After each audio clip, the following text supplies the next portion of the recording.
जहाज पर हमले का वीडियो सामने आया है। आपको जानकारी दे दें कि लाल सागर में भारतीय जहाज पर हमला हुआ था और आपको ये बता दें कि हूथियों ने भारतीय जहाज पर यह हमला किया था। सभी लोगों को निकाला गया था सुरक्षित बाहर। तो ये बड़ी जानकारी हम आप तक पहुंचा रहे हैं, जहां पर अब ये वीडियो सामने आ गया है। दरअसल भारतीय जहाज पर हमले का ये वीडियो सामने आया है। आपको बता दें कि हूथियों ने भारतीय जहाज पर हमला किया था। लाल सागर में भारतीय जहाज पर हमला हुआ था और इसका वीडियो अब सामने आ गया है। तस्वीरों में आप देख रहे हैं, वीडियो आप साफ तौर से टेलीविजन स्क्रीन पर देख रहे हैं और आप देख सकते हैं किस तरीके से हूथियों ने भारतीय जहाज पर हमला किया था और अब इसका वीडियो भी सामने आ गया है। सभी लोगों को निकाला गया था सुरक्षित बाहर। देख सकते हैं लाल सागर में भारतीय जहाज पर यह हमला हुआ था और ये वीडियो अब सामने आ गया है, जो हम आप तक पहुंचा रहे हैं।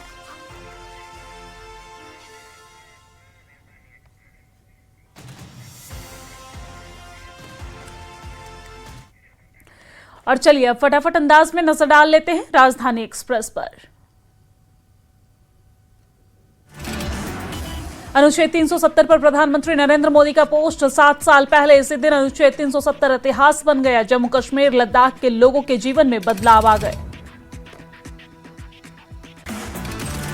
नाश्ते पर एनडीए के नए सांसदों के साथ पीएम मोदी की मुलाकात। राज्यसभा के नए 37 सांसदों ने संवाद में साझा किए अपने निजी अनुभव।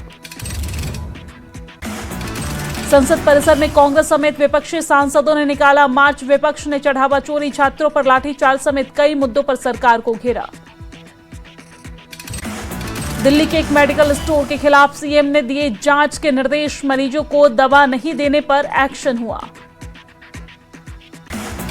दिल्ली के लोग तेजी से अपना रहे इलेक्ट्रिक वाहन। परिवहन मंत्री डॉक्टर पंकज सिंह का बयान। कहा, पॉलिसी के तहत दिए जा रहे प्रोत्साहनों का असर अब आंकड़ों में दिखाई दे रहा है। दिल्ली में वीजा नियम तोड़ने पर 11 बांग्लादेशी नागरिक गिरफ्तार। डिटेंशन सेंटर भेजे गए Bangladeshi. Delhi police special cell की बड़ी कार्रवाई। ड्रग सिंडिकेट का 3 साल से फरार आरोपी गिरफ्तार। 2023 में कोर्ट ने भगोड़ा घोषित किया था आरोपी को। दिल्ली एनसीआर में बारिश का अलर्ट जारी है। अगले 2 से 4 घंटे कई इलाकों में भारी बारिश को लेकर आशंका जताई गई है। दिल्ली में टीबी जागरूकता कार्यक्रम का आयोजन। सीएम रेखा गुप्ता ने हिस्सा लिया। सभी से अभियान से जुड़ने की अपील की। दिल्ली लक्ष्मी योजना को महिलाओं का जबरदस्त रिस्पांस। अब तक 3 लाख से ज्यादा रजिस्ट्रेशन। रक्षाबंधन पर महिलाओं के खाते में आएगी 2500 रुपए की पहली किस्त। दिल्ली दमन के बीच सीधी उड़ान सेवा शुरू। दिल्ली एयरपोर्ट से अब 90 घरेलू गंतव्यों तक होगी सीधी उड़ान। दिल्ली पुलिस की स्पेशल सेल की बड़ी कार्रवाई। अंतर्राज्यीय अवैध हथियार तस्करी सिंडिकेट का भांडाफोड़। 8 आरोपी गिरफ्तार। 18 अवैध हथियार और कारतूस बरामद। गाजीपुर बॉर्डर पर कांवड़ियों के लिए रास्ते होंगे सुगम। यूपी दिल्ली पुलिस करेगी संयुक्त निगरानी। दिल्ली विकास प्राधिकरण के द्वारका गोल्फ कोर्स की लाइफ टाइम मेंबरशिप को मिला लोगों का जबरदस्त रिस्पांस। 11 दिन में 850 लाइफ टाइम मेंबरशिप के मुकाबले 856 लोगों ने कराया रजिस्ट्रेशन। दिल्ली की कृषि मंडियां होंगी आधुनिक बुनियादी सुविधाओं से लैस। सीएम रेखा गुप्ता ने की नरेला से जुड़े विकास परियोजनाओं की समीक्षा। नरेला अनाज मंडी में 11 करोड़ की लागत से बनेंगे 2 नए स्टील शेड। दिल्ली के शास्त्री पार्क में सिद्ध श्री हनुमान मंदिर में सावन में विशेष पूजा। मंदिर परिसर में 111 शिवलिंग हैं स्थापित। उत्तर पूर्वी दिल्ली में कांवड़ यात्रा को लेकर शिविर पूरी तरीके से तैयार। कांवड़ियों की सुविधा के लिए किए गए हैं खास इंतजाम। दिल्ली के रोहिणी में नवविवाहिता की मौत के बाद परिजनों का हंगामा। परिजनों ने ससुराल पक्ष पर दहेज हत्या का आरोप लगाया। गाजियाबाद के जयपुरिया मॉल में हिंदू लड़की से मारपीट। पुलिस ने आरोपी साजिद को हिरासत में लिया है। चाकू के साथ आरोपी का वीडियो वायरल हुआ। गाजियाबाद में मॉल में युवती से मारपीट का वीडियो वायरल होने के बाद पुलिस ने लिया एक्शन। आरोपी को हिरासत में लेकर पुलिस कर रही है पूछताछ। गाजियाबाद में गौरक्षा को लेकर बवाल। मोदी नगर में गाय लेकर जा रही 3 महिलाओं के साथ मारपीट। पुलिस ने हिंदू रक्षा दल से जुड़ी महिला समेत 3 लोगों के खिलाफ मुकदमा दर्ज किया। बुलंदशहर में घर में खाना बनाते समय गैस सिलेंडर में ब्लास्ट, 22 लाख रुपए की नकदी जलकर राख। मेरठ में हथियार तस्करी करने वाले गिरोह का खुलासा, पुलिस ने 3 आरोपियों को गिरफ्तार किया। व्हाट्सएप ग्रुप के जरिए की जाती थी हथियारों की खरीद फरोख्त। नोएडा के 7 निजी स्कूलों पर बड़ा एक्शन, मनमानी फीस वसूली पर 1-1 लाख का जिला शुल्क नियामक समिति ने लगाया जुर्माना, समीक्षा के दौरान मिली नियमों की अनदेखी।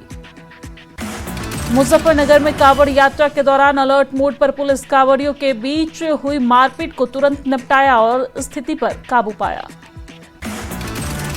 कांवड़ यात्रा के दौरान भीड़ और सुरक्षा के मद्देनजर नमो भारत रैपिड रेल के यात्रियों की एडवाइजरी जारी, 12 अगस्त तक मोदीपुरम से गाजियाबाद के बीच कई स्टेशनों के एंट्री और एग्जिट गेट पर उससे जुड़ी पार्किंग बंद रहेगी। कांवड़ियों के तेज डीजे पर होगी कार्रवाई, यूपी उत्तराखंड सीमा पर पुलिस डीजे कांवड़ों की ध्वनि सीमा पर कर रही है जांच और एक डीजे कांवड़ का 50,000 रुपए का चालान किया गया है। मेरठ के मवाना इलाके में पिछले कई दिनों से तेंदुए के देखे जाने से हड़कंप है। वन विभाग और पुलिस की टीम तेंदुए के पकड़ने में जुटी हुई है। गाजियाबाद में अवैध निर्माण पर चला बुलडोजर, जीडीए ने लोहिया नगर में कथित अवैध निर्माण पर बुलडोजर चलाया।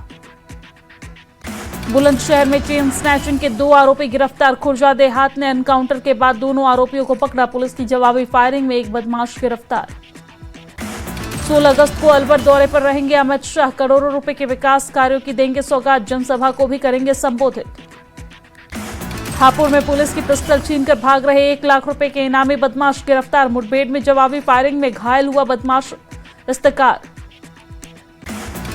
बरेली के हाई टेक कमांड सेंटर में 9 जिले की कांवड़ यात्रा पर होगी निगरानी, कांवड़ मार्ग, प्रमुख घाट, मंदिर, चौराहे और संवेदनशील स्थानों पर निगरानी होगी। गाजियाबाद के मुरादनगर में श्रद्धालुओं की सुरक्षा के लिए व्यापक इंतजाम, नहर के किनारे बैरिकेड की व्यवस्था की गई है, पीएसी जवानों की भी तैनाती की गई। धारा 370 हटाने के 7 साल पूरे हुए और अब इस दौरान जम्मू कश्मीर में बदली विकास की तस्वीर, युवाओं को मिल रहे हैं नए रोजगार के मौके। केंद्र ने जारी किया जनगणना शेड्यूल और इस दौरान लद्दाख, जम्मू कश्मीर के बर्फीले इलाके में 1 सितंबर से शुरू होगी जनगणना। जम्मू कश्मीर में सैलानियों से गुलजार दिख रही है, श्रीनगर की डल झील, मानसून के बीच शिकारा की सवारी करते दिखे सैलानी।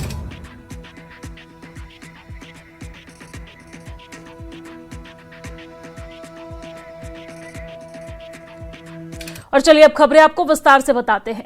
सोशल मीडिया कंपनियों को अल्टीमेटम जारी किया गया है। जी हां, प्रधानमंत्री नरेंद्र मोदी का वीडियो हटाने के बाद एक्शन में है फेसबुक के संस्थापक मार्क जुकरबर्ग को अल्टीमेटम जारी किया गया है। तो भारत ने बड़े टेक दिग्गजों को साफ संदेश दिया है कि प्रधानमंत्री नरेंद्र मोदी का वीडियो हटाने की घटना के बाद संसदीय समिति ने फेसबुक के संस्थापक मार्क जुकरबर्ग को सिर्फ 3 दिन का समय दिया है और उससे या तो माफी मांगने को कहा है या फिर जिम्मेदारों पर कार्रवाई करने को कहा गया है। साथ ही सेफ हार्बर क्लॉज हटाने की चेतावनी भी दी गई है। आपको बता दें कि यहां पर सेफ हार्बर हटाने का मतलब है कि अब कंपनियों के अधिकारियों पर सीधे एफआईआर का रास्ता साफ हो जाएगा। तो ये बड़ी जानकारी हम आप तक पहुंचा रहे हैं, जहां पर सोशल मीडिया कंपनियों को अल्टीमेटम प्रधानमंत्री के वीडियो हटाने के बाद एक्शन में है और इस दौरान फेसबुक के संस्थापक मार्क जुकरबर्ग को अल्टीमेटम जारी किया गया है। भारत ने बड़े टेक दिग्गजों को साफ संदेश दिया है कि प्रधानमंत्री नरेंद्र मोदी का वीडियो हटाने की घटना के बाद संसदीय समिति ने फेसबुक के संस्थापक मार्क जुकरबर्ग को सिर्फ 3 दिन का समय दिया है और उनसे या तो माफी मांगने को कहा है या फिर जिम्मेदारों पर कार्रवाई करने को कहा गया है। साथ ही सेफ हार्बर क्लॉज हटाने की चेतावनी भी दी गई है। और आगे बढ़ेंगे, लेकिन इसी बीच एक बड़ी खबर सामने आ रही है। आपको बता दें कि प्रधानमंत्री नरेंद्र मोदी के सांसदों से नाश्ते पर मुलाकात हुई है और आपको ये बता दें कि एनडीए सांसदों के साथ प्रधानमंत्री नरेंद्र मोदी ने नाश्ते पर मुलाकात की है और इस दौरान ब्रेकफास्ट पे प्रधानमंत्री नरेंद्र मोदी के साथ सभी सांसदों की मुलाकात हुई, जिसमें पीएम मोदी ने नाश्ते पर 37 सांसदों से मुलाकात की है। पीएम ने अपने व्यक्तिगत अनुभवों को साझा किया है। तो ये बड़ी जानकारी हम आप तक, जहां पर प्रधानमंत्री नरेंद्र मोदी का ब्रेकफास्ट पर सांसदों से मुलाकात और इस दौरान सभी सांसदों के साथ प्रधानमंत्री नरेंद्र मोदी ने अपने व्यक्तिगत अनुभव को साझा किया। और आगे बढ़ेंगे, लेकिन इससे बीच एक और बड़ी खबर सामने आ रही है। आपको बता दें कि दिल्ली के एक मेडिकल स्टोर पर एक्शन हुआ है। मरीज को दवा नहीं देने पर यह एक्शन हुआ है। सीएम रेखा गुप्ता ने दिए जांच के आदेश। जी हां, दिल्ली के एक सरकारी अस्पताल में मेडिकल स्टोर पर मरीज को दवा देने से इनकार करने का मामला सामने आया और उसके बाद मुख्यमंत्री रेखा गुप्ता ने सख्त कार्रवाई के निर्देश दिए हैं। सोशल मीडिया पर वायरल एक वीडियो में आरोप लगाया गया है कि मेडिकल स्टोर के स्टाफ ने फर्श पर पोछा लगने की वजह से मरीज को दवा देने से मना कर दिया। जैसे ही ये वीडियो सीएम रेखा गुप्ता तक पहुंचा, उन्होंने कार्रवाई का भरोसा दिया और संबंधित वेंडर के खिलाफ लाइसेंस रद्द करने जैसी सख्त कार्रवाई की बात कही गई। राइट टू सर्विस इस रील को मेरे साथ बहुत ज्यादा शेयर किया गया, मुझे टैग किया गया, जिसमें ये व्यक्ति कह रहा है कि जाइए किसी को भी बता दीजिए। यहाँ पे 15-20 मिनट भाई, कितने मिनट से खड़े हम? आधे घंटे से। आधे घंटे से। ये भाई है, एक बार बोलना क्या कह रहे हो? अरे भाई ये बनाने में कुछ नहीं होता है। पेशेंस नाम की भी नहीं, पेशेंस वाली बात ही नहीं है ना भाई। अरे यार हम क्या पेशेंस है? फेमस होंगे। कोई बात नहीं, कोई बात नहीं, कोई बात नहीं। ये आपकी अथॉरिटी को जाएगा ना तो फेमस हो जाओगे भाई। अथॉरिटी को तू भेज, ठीक है। ये मैम भी है यहाँ पे, जहाँ मर्जी भेज दे, हमारे रूम में दिखाएगा वीडियो। पब्लिक सर्विसेज में इस तरह का व्यवहार बिल्कुल भी बर्दाश्त नहीं है। इनके खिलाफ एक्शन होगा और इस वेंडर का लाइसेंस कैंसिल होगा। एक तरफ हम लोग इतना काम कर रहे हैं कि राइट टू सर्विस बिल लेकर के आ रहे हैं कि अधिकारियों को काम करना ही पड़ेगा और व्यक्ति को सर्विसेज मिलनी ही चाहिए, और आप दवाई जैसी महत्वपूर्ण चीज को उसको देने से इनकार कर रहे हैं कि पोछा लग रहा है।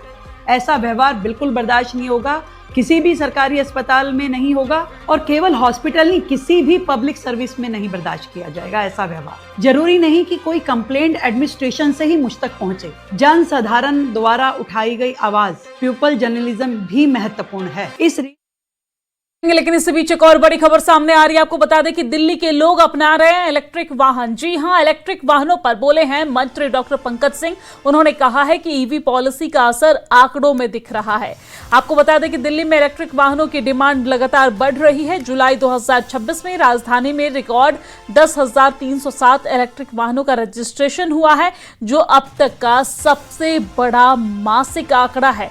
और इससे पहले जून में 10,137 और मई में 9,469 ईवी रजिस्टर हुए थे। यानी कि मई से जुलाई के बीच 3 महीनों में कुल 29,913 इलेक्ट्रिक वाहन सड़कों पर उतरे और दिल्ली में इलेक्ट्रिक वाहनों की डिमांड लगातार बढ़ रही है।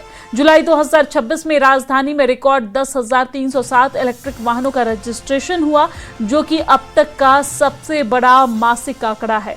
और इससे पहले जून में 10,137 और मई में 9,469 ईवी रजिस्टर हुए थे। यानी कि मई से जुलाई के बीच 3 महीने में कुल 29,913 इलेक्ट्रिक वाहन सड़कों पर उतरे हैं।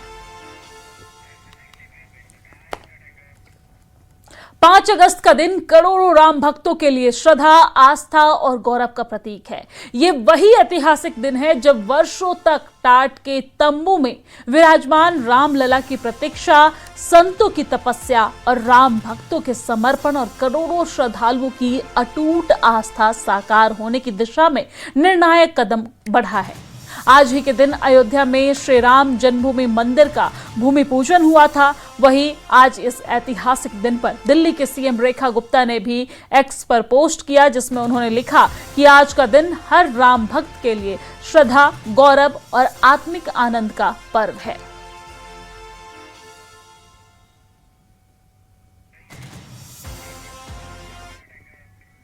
और आगे बढ़ेंगे।